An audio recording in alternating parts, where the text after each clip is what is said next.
पर प्रेम तो होता है, मगर जितना बड़े और छोटे पर होता उतना और संतानों पर नहीं होता है। महाराज सती जो थी ये भोले बाबा को विवाही गई थी, मगर दक्ष ने बहुत प्रेम करते थे क्योंकि दक्ष की बेटी थी। मगर एक बार दक्ष की सभा में एक छोटी सी घटना घट गई। घटना क्या घट गई? महाराज दक्ष का दरबार लगा हुआ था और दरबार में सभी महात्मा सभी संत बैठे हुए थे, सभी देवता भी बैठे थे। वहीं पर भोले बाबा और ब्रह्मा जी भी बैठे थे। मगर जब उस समय दक्ष सभा के अंदर नहीं था और जब दक्ष का आना हुआ तो सारी सभा के लोगों ने खड़े होकर के दक्ष का सम्मान किया, मगर दो लोगों ने सम्मान नहीं किया। कौन कौन? एक ब्रह्मा जी और दूसरे भोले बाबा। क्यों नहीं किया? क्योंकि ब्रह्मा जी का पुत्र था दक्ष।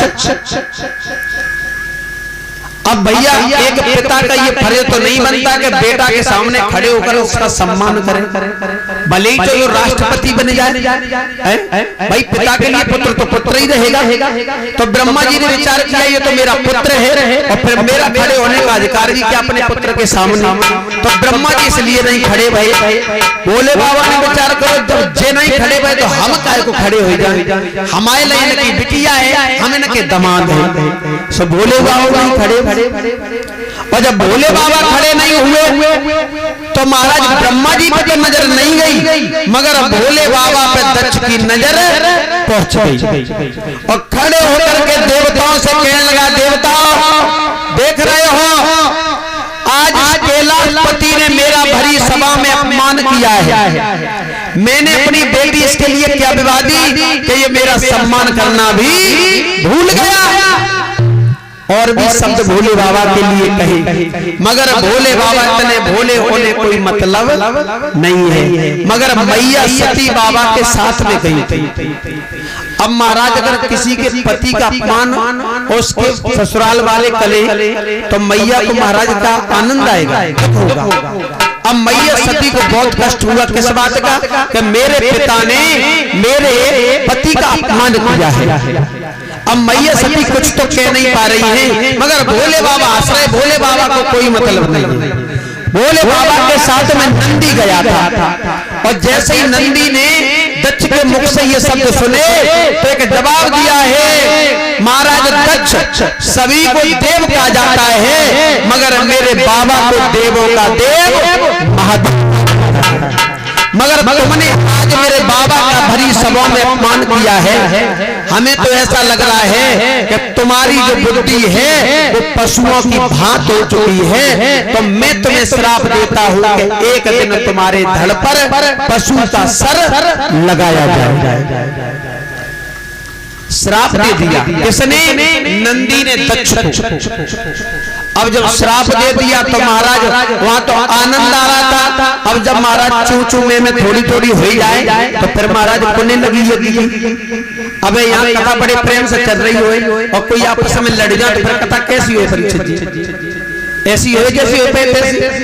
अब महाराज जब लड़ाई होने लगी तो सभी लोगों ने भोले बाबा को भी शांत किया। तो भोले बाबा मैया पार्वती को लेके और वहां से निकल रहे नंदी साथ में। अब भोले बाबा समझ रहे कि मेरी पत्नी के हृदय में भावना कुछ गलत बन रही है अपने पिता के प्रति, और अगर इनके मन में ऐसी भावनाएं बन रही हैं तो हो सकता है बेटी है अपने पिता के लिए कुछ बोल भी सकती है। और वैसे ही नंदी बोले आओ अब इन्हें बोलने की जरूरत क्या है। के मन को शांत करने के लिए महाराज भोले बाबा ने एक उपाय सोचा कि महाराज कुम्मज ऋषि के यहाँ पर सत्संग चल रहा था कि अगर इन्हें हम सत्संग सुनाएंगे तो हृदय में जो गलत विचार आ रहे हैं वो निकल जाएंगे और ये भगवान की भक्ति में लग जाएंगे और सब बातें पीछे वाली भूल जाएंगे। और सच बात है परीक्षित, अगर घर में झगड़ा हो जाए, हृदय में चिंताएं हो, कहीं भी सत्संग चल रहा हो या भागवत चल रही हो, तुम वहां से उतनी देर के लिए घर से निकलना, पंडाल में बैठ जाना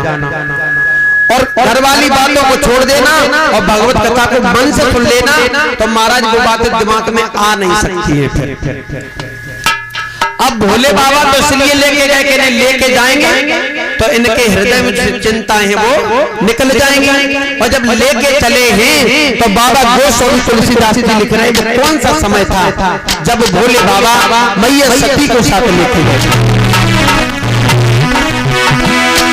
कि एक बार त्रेता योग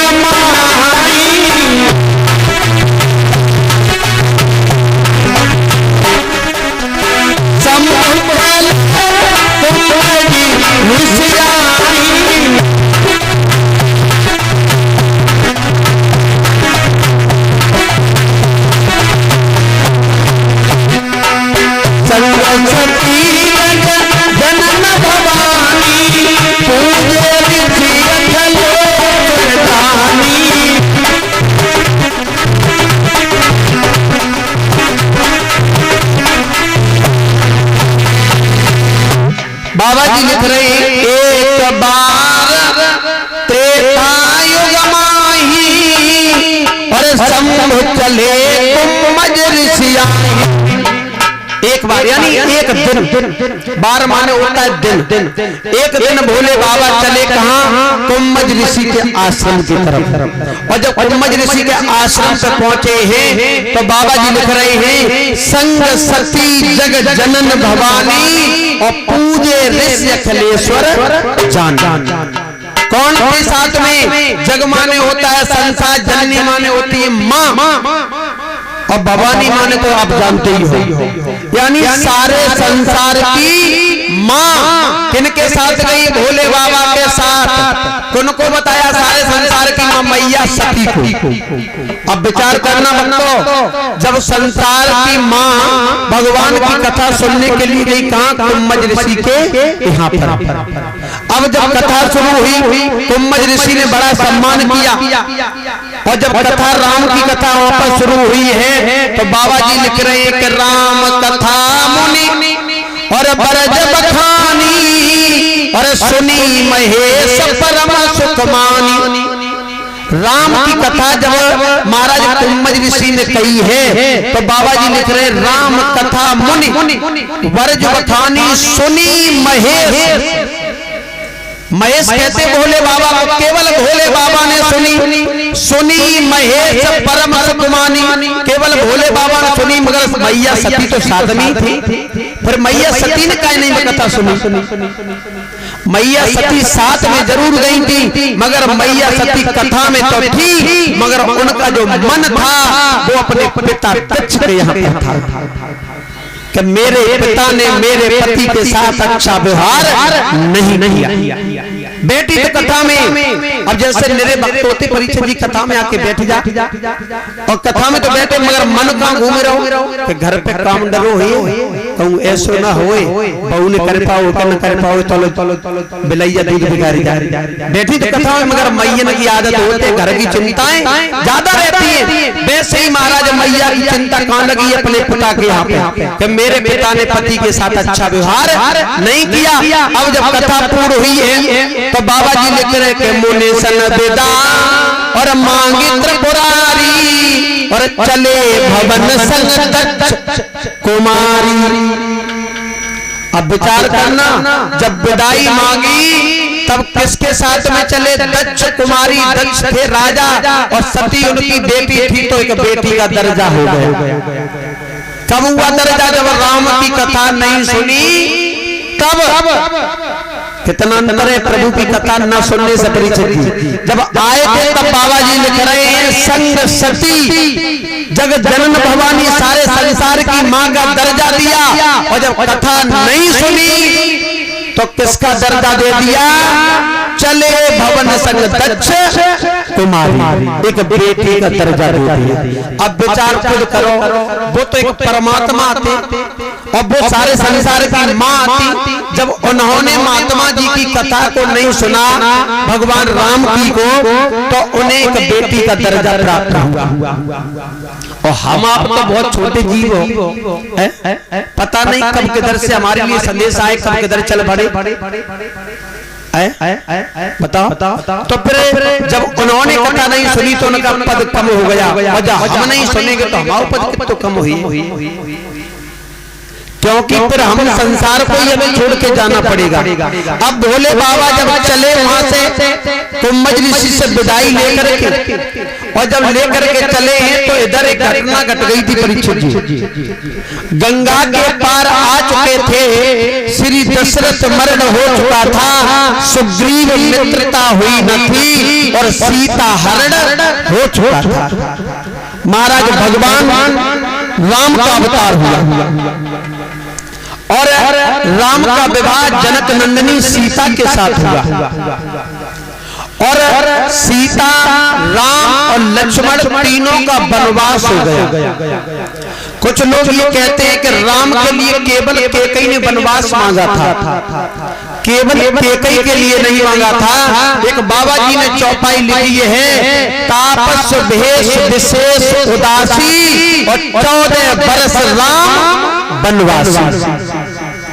क्या कहा था कि तापस वेश तपस्वियों का भेष होना चाहिए, ये राजा महाराजाओं वाले वस्त्र पहन करके न जाए तुम्हारे पुत्र। तापस भेष विशेष वेश बी हटा दो परीक्षित जी, तो क्या बचा शेष। शेषावतारी कौन थे? लक्ष्मण। तापस भेष विशेष उदासी, उदासी में से ऊ हटा दो तो क्या बचा? दासी। दासी राम की कौन थी?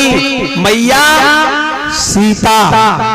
तापस भेष विशेष उदासी और 14 वर्ष राम वनवासी। एक के लिए वनवास नहीं मांगा था, राम, लक्ष्मण और सीता तीनों के लिए वनवास मांगा था।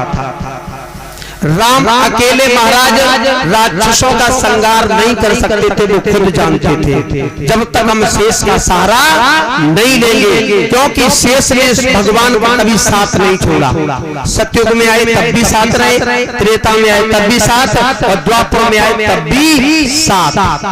तो महाराज एक इंसान कभी कुछ कर नहीं सकता है जब तक एक दूसरे का सहारा नहीं लेगा। एक के लिए वनवास नहीं, तीनों के लिए वनवास हुआ था। मगर इधर जब सीता का वनवास हुआ, पंचवटी में तीनों रह रहे हैं, तो महाराज उधर रावण की बहन थी जिसका नाम था सूपन खां, यही था। तो महाराज का मुसलमान थी जो खां लिखा उसके पीछे, मुसलमान नहीं थी, उसका शुभ नाम था सूपनखा।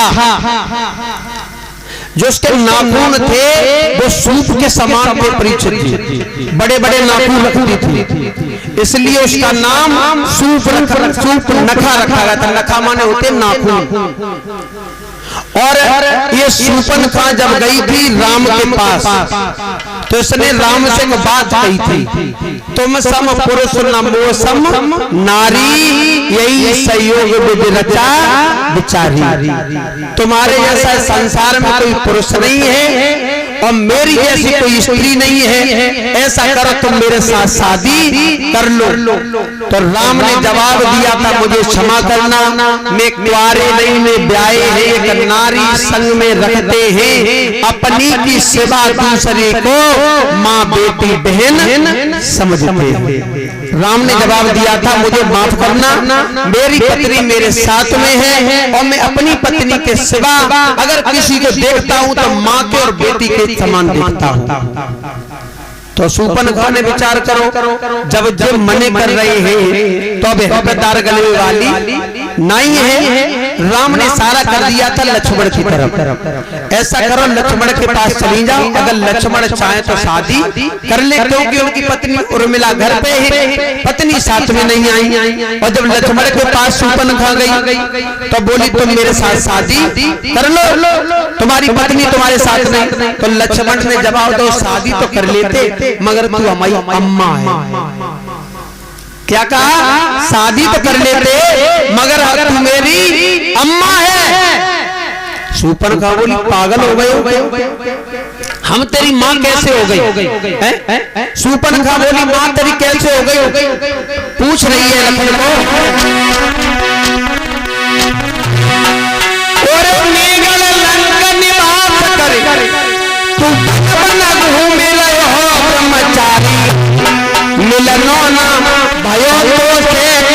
कई भांत लगी तेरी मेहतारी।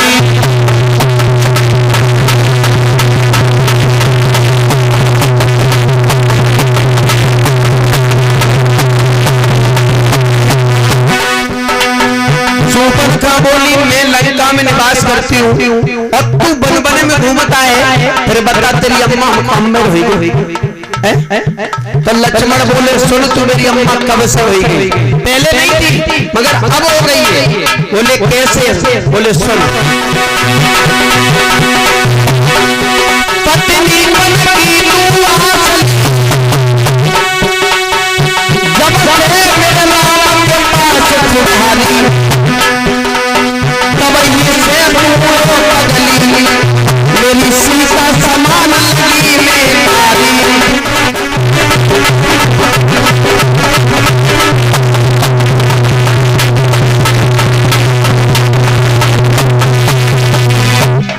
शूर्पणखा बोली मैं गणलंक निवास करूं, तू बन बन घूमत है ब्रह्मचारी, मिलनो न भयो तो से सबहू, कई भात लगी तेरी बेतारी। मैं तो लंका में निवास करती, तू बन बन में घूमता पे तेरी अम्मा कमर हो गई।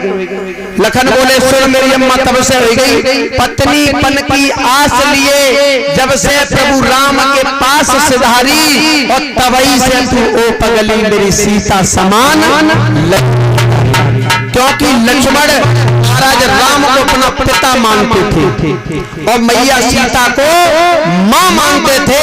तो जवाब दिया अगर तू शादी करने आती तो तू राम के पास न जाती, हमारे पास सीधी चली आती तो हम तेरे साथ ब्याह कर लेते। अब जब तू राम के पास गई तो तू मेरी अम्मा होगी, हम तेरे संग शादी नहीं कर सकते। और जब मने कर दिया महाराज तो उसी समय ये जो शूर्पणखा थी सीता की तरफ झपटी, और जैसे ही झपटी तो राम ने इशारा दे दिया कि अब जाके ले देरी न करो।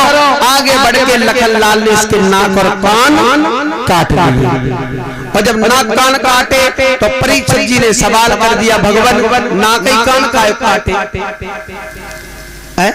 मारियो सकते भाई, नाक ही कान जरूरी काय काटे? क्योंकि जो शूर्पणखा थी ये पूर्व जन्म में महाराज इन्हीं शेष की पत्नी थी। हाँ, मगर एक दिन ये महाराज शेष से अलग होकर के एक दूसरे नाग के साथ सहवास कर रही थी। तो लखन लाल ने से उस समय तो कुछ नहीं कहा था। शेष ने जवाब दिया था अभी तो नहीं, मगर तुझे त्रेता में आके तुझे इसका दंड मैं जरूर दूंगा। और जब त्रेता में आई तो शूर्पणखा बन के आई तो भगवान ने जाके नाक कान काट ले। लक्ष्मण ने काय के मारे कि एक जन्म में तूने मुझे धोखा दो, और अब की हम तेरे नाक काट लिए दूसरे के सामने तो कबू जाए नहीं पाई। तो लखन ने जब उसके नाक कान काटे तो महाराज रोती हुई अपने भैया रावण के पास पहुंची थी। खरदूषण आए भगवान ने उनका श्रृंगार किया।